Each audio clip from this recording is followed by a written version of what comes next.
Bulletin में सबसे पहले आपको बताएं, लाहौर में वफाकी वज़ीर दाखिला शेख रशीद अहमद की ज़ेर सदारत इजलास हो रहा है। इजलास में नूरुल हक कादरी और अली अमीन गंडापुर भी शरीक हैं।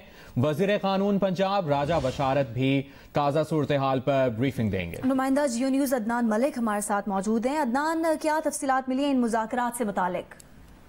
जी, वज़ीर दाखिला शेख रशीद आज अली अमीन गंडापुर के साथ इस्लामाबाद से खसूसी तैयारी के जरिए लाहौर पहुंचे थे, जहां उन्होंने लाहौर से सिटी ऑफिस में एक इजलास की सदारत वो कर रहे हैं, जिसमें नूरुल हक कादरी वफाकी वजीर मजहबी अमूर, अली अमीन गंडापुर, IG पंजाब पुलिस राव सरदार और उसके बाद सूबाई वज़रा है राजा बशारत जो वज़ीर कानून है, चौधरी ज़हीरुद्दीन है सूबाई वजीर है, आमिर जान है principal secretary to CM, commissioner Lahore division है कैप्टन रिटायर्ड उस्मान।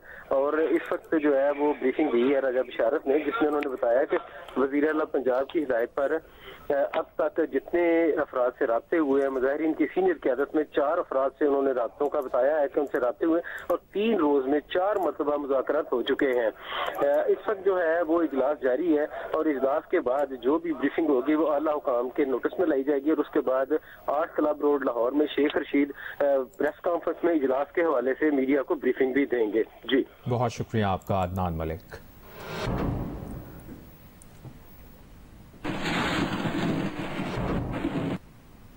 कलअदम तंजीम के एहतजाज के बायस रावलपिंडी में बेशतर कारोबारी मराकज़ बंद है। रास्तों की बंदिश और मेट्रो बस की मुअत्तली से शहरियों को शदीद मुश्किलात का सामना है। मजीद बता रहे हैं शबीर डार। जी बिल्कुल, रावलपिंडी में गुज़श्ता 2 रोज़ से मामूलात ज़िंदगी मुकम्मल तौर पर मुअत्तल है। रावलपिंडी मरी रोड के ऊपर जितने भी कारोबारी मराकज़ हैं, बाज़ार हैं या दुकानें हैं, वो 2 दिन से बंद पड़ी हुई हैं। रावलपिंडी मेट्रो बस भी गुज़श्ता 2 रोज़ से मुअत्तल है, जिसकी वजह से मुसाफिरों को शदीद परेशानी है। जो मरीज़ हैं उनकी हस्पतालों तक रसाई मुश्किल हो गई है। इसके अलावा जो लोग रावलपिंडी से इस्लामाबाद रोज़ाना सफ़र करते हैं, जो लोग कारोबार के लिए जाते हैं या जो दफातर में काम करने जाते हैं, उनके लिए परेशानी का मसला बना हुआ है।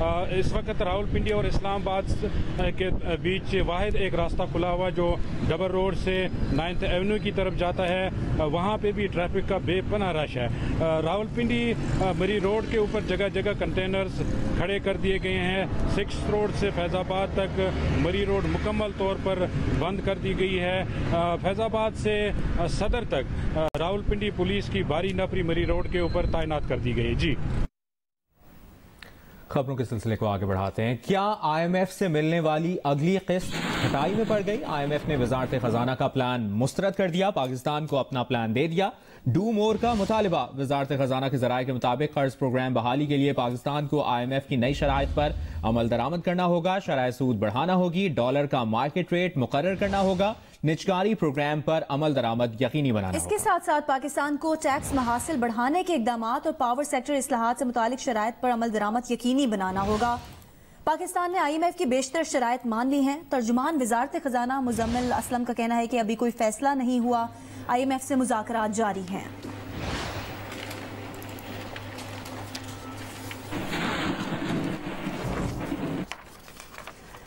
वफाकी वजीर बराए इंसानी हुकूक शीरी मजारी की बेटी ईमान ज़ैनब मजारी ने भांजी कहने पर शहबाज गिल को सोशल मीडिया पर करारा जवाब दे दिया। ईमान मजारी ने एक बयान में कहा कि शहबाज गिल अगर हुकूमत चलाने के काबिल होते तो अवाम को हर वक्त मजहब का दर्स ना दे रहे होते, बल्कि अपनी कारकर्दगी दिखा रहे होते। जिन लोगों ने मुल्क की मईशत तबाह कर दी है, मीडिया पर बेशुमार कदगनें लगाई हैं और अपोजिशन को हिरासा किया है, उनके पास मजहब के पीछे छुपने के सिवा और कोई रास्ता रह गया है क्या? ईमान के बयान पर वज़ीर आज़म इमरान खान के मुआवने खुसूसी शहबाज गिल ने ईमान को भांजी कह दिया। कहा, आप हैं तो हमारी भांजी, लेकिन आपका मंजन बिकता है अपनी वालदा के इर्द गिर्द मौजूद लोगों को बुरा भला कहने से। आपसे रिश्ता ऐसा है कि आपको क्या जवाब दिया जाए। ईमान मजारी ने भांजी कहने पर शहबाज गिल को जवाब दिया कि मेरी वालदा के इर्द गिर्द जो लोग हैं वो उनका इंतखाब है, इसका मतलब हरगिज ये नहीं कि मैं आपकी भांजी हूँ। अगर मेरी बात का आपके पास कोई जवाब है तो जरूर दीजिए। अपने ट्रोल्स की तरह मामा मामा वाला मंजन मत बेचें।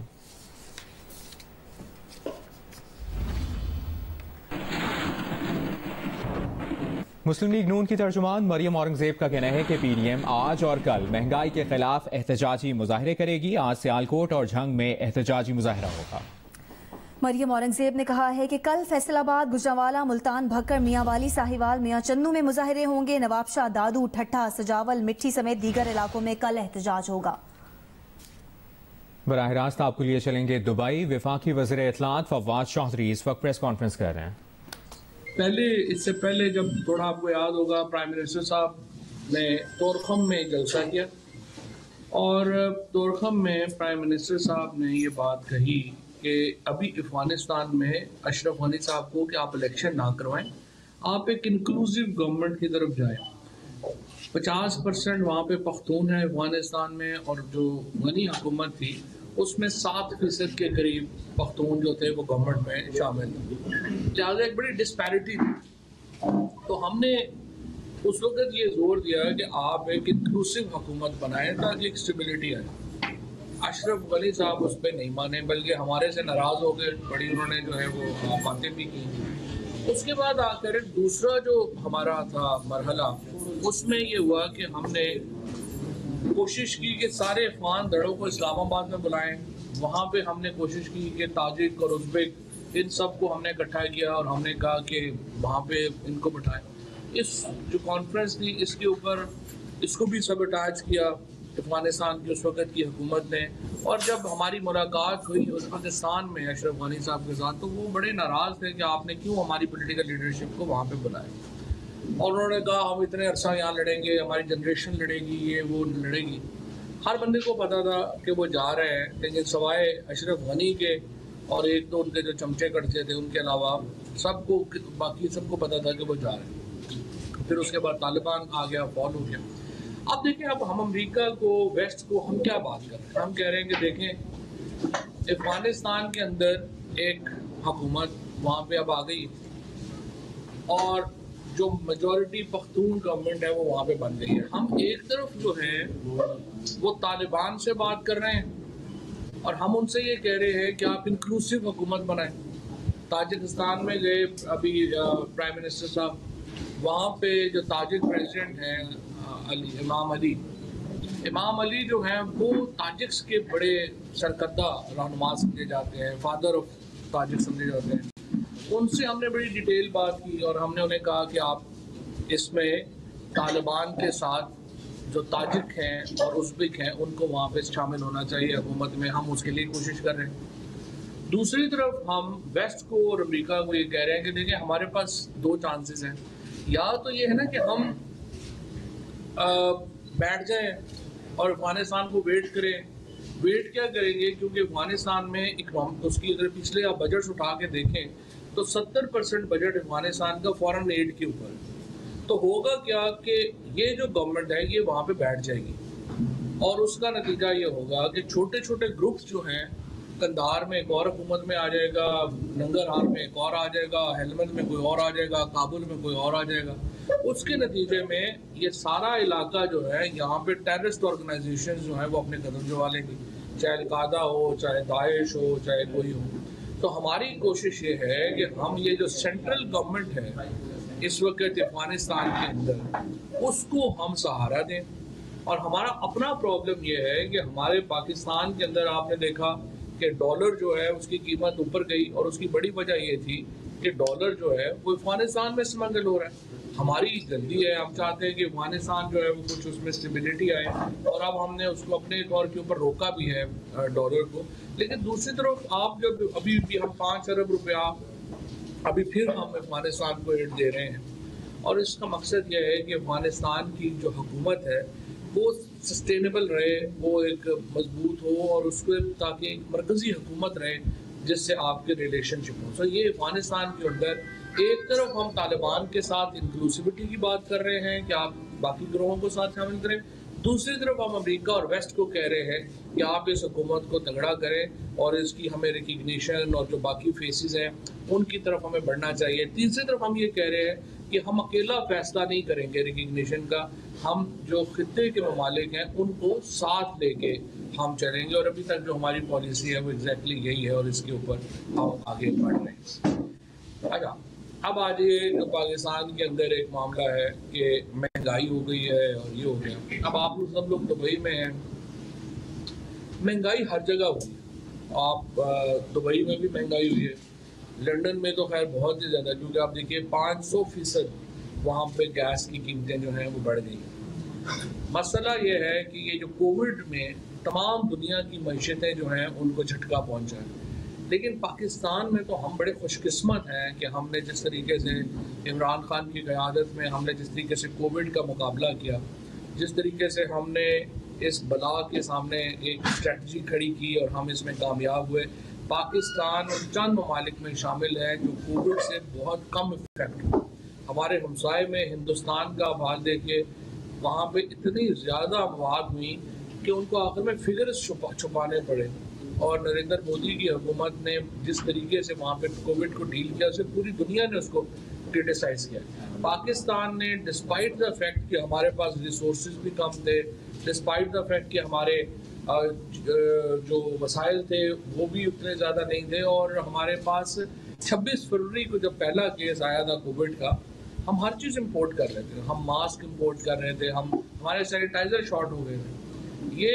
और विद इन 7 मंथ्स अल्लाह का शुक्र हुआ कि हमने जो अपना ये सारा सिलसिला शुरू किया, 7 महीनों के अंदर पाकिस्तान कोविड मटेरियल का one of the major exporter बन गया मुल्क का। हम पूरी दुनिया को मास्क हम दे रहे हैं, पीपीज हम दे रहे हैं, उसके बाद सैनिटाइजर्स हम दे रहे हैं। हमने अपने वेंटिलेटर्स जो हैं वो क्रिएट कर लिए, और उसके बाद हमने अपने बी पाइप्स बना लिए। हर चीज़ जो कोविड में थी हमने अपनी बनाना शुरू कर दी।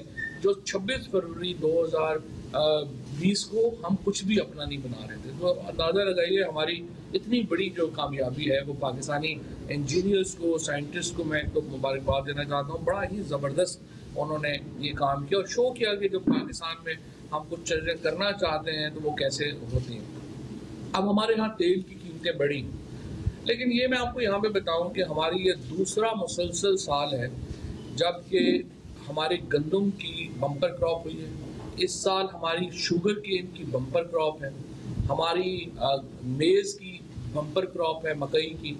हमारा जो आम हुए इस साल वो पाकिस्तान की हिस्ट्री की सबसे बड़ी एक्सपोर्ट हम आमों की कर सके। इसके बाद हमारा जो किन्नो इस साल आने वाला है वो दोबारा बम्पर है। 1100 अरब रुपया सिर्फ जो है वो एग्रीकल्चर इकॉनमी में हमारी गया पिछले 1 साल के अंदर, जो बहुत एक मेजर, जिसके नतीजे में आपने देखा हमारे मोटरसाइकिल्स की जो बिक्री थी वो तकरीबन 2.5 गुना बढ़ गई। हमारे ट्रैक्टर्स जो हैं वो 2 गुना वहाँ पर जो है उनकी बिक्री हुई। इसी तरीके से हमारे जो एक आम गाड़ियाँ हैं, छोटी गाड़ियाँ स्पेशली, उनकी बिक्री में बहुत ज़्यादा, और ज़्यादातर मार्केट जो थी वो देहाती मार्केट थी। रूरल एरियाज़ में हमारा ये जो 1100 अरब रुपया गया उससे बहुत खुशहाली आई और बड़े लोग जो हैं वो बेहतरी है। इसी तरीके से जो टेक्सटाइल सेक्टर था, फैसलाबाद में अगर आप में से कोई है, हमारी लोन्स मुकम्मल बंद थी 2018 में। इस वक्त अल्हम्दुलिल्लाह 2023 तक के भी हमारे पास ऑर्डर लेने की 2023 तक भी हमारी गुंजाइश खत्म हो गई है। इतने ज़्यादा हमारे पास टेक्सटाइल के ऑर्डर्स हैं और जो टेक्सटाइल इंडस्ट्री है हमारी वो फुल बूम के ऊपर है। तीसरा जो बड़ा सेक्टर जिसमें बहुत तरक्की हुई है वो हमारी तामीरात है, कंस्ट्रक्शन में पिछले 14 महीनों में तकरीबन 600 अरब रुपए यानी 597 अरब रुपया है टोटल। तो 600 अरब रुपया जो है उसकी इन्वेस्टमेंट्स नहीं है, और सिर्फ कंस्ट्रक्शन सेक्टर ने तकरीबन 3 लाख नौकरियां जो हैं वो प्रोड्यूस की। उसके बाद जो हमारा पीटीआई का एक सबसे बड़ा हमेशा कंसर्न रहता है और सबसे ज़्यादा हमने काम किया है, हमें बड़ा फ़ख्र है, वो ओवरसीज़ पाकिस्तानीज़ ने पाकिस्तान को तारीख की सबसे बड़ी रेमिटेंसेस जो हैं वो ओवरसीज़ पाकिस्तानीज़ ने दी हैं। और यही वजह है कि हमारा बहुत एम्फेसिस है इस वक्त, अगर पाकिस्तान की इकॉनमी खड़ी है तो वो असल में ओवरसीज़ पाकिस्तानीज़ की कंट्रीब्यूशन के ऊपर खड़ी है। और आपने जब भी हमने आप देखें कि जब से प्राइम मिनिस्टर साहब की हुकूमत आई, इमरान खान की हुकूमत आई है, हर कैबिनेट में हमने ओवरसीज़ पाकिस्तानीज़ के मसाइल के ऊपर बात की है। तकरीबन इस वक्त तक 16 से 20 हज़ार जो कैदी हैं वो पाकिस्तान में वापस गए हैं। ये कौन से कैदी थे? जो छोटे छोटे जराइम में जो थे वो जेलें काट रहे थे। कभी पाकिस्तान में किसी एम्बेसी ने, पाकिस्तान में किसी हुकूमत ने इन प्रिजनर्स के ऊपर वो नहीं जोर दिया जो हमने दिया। अब सारी एम्बेसीज जो हैं, हमारे कौंसल जनरल साहब बैठे हैं, इनको पता है कि कितना एम्फेसिस है प्राइम मिनिस्टर साहब का ओवरसीज़ पाकिस्तानीज़ के ऊपर। हमने ओवरसीज़ प्रिजनर्स को पाकिस्तान से बाहर हमने हर जगह के ऊपर लोगों को ये बताने के लिए कि पाकिस्तान के पासपोर्ट की क्या इज्जत और अहमियत है। हमने जहाँ पे भी पाकिस्तानी ओवरसीज पाकिस्तानी मुश्किल में आया है, हमारी एम्बेसीज पहली बार उनके साथ मुकम्मल खड़ी हुई। हमने प्रिजनर्स को वापस लेके गए हैं, उनके मसाइल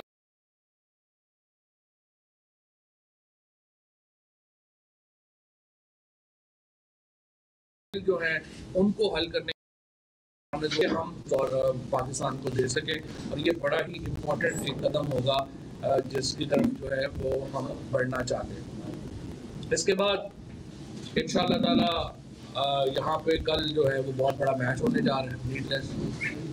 पाकिस्तान में जो कुछ भी हो रहा हो, क्रिकेट हम सबको जोड़ती है, चाहे वो लाहौर हो या गवादर हो या वो खैबर पख्तूनख्वा के हमारे मर्द एरियाज हों या कराची हो। अगर पूरे पाकिस्तान को कोई एक चीज़ जोड़ती है तो वो क्रिकेट है।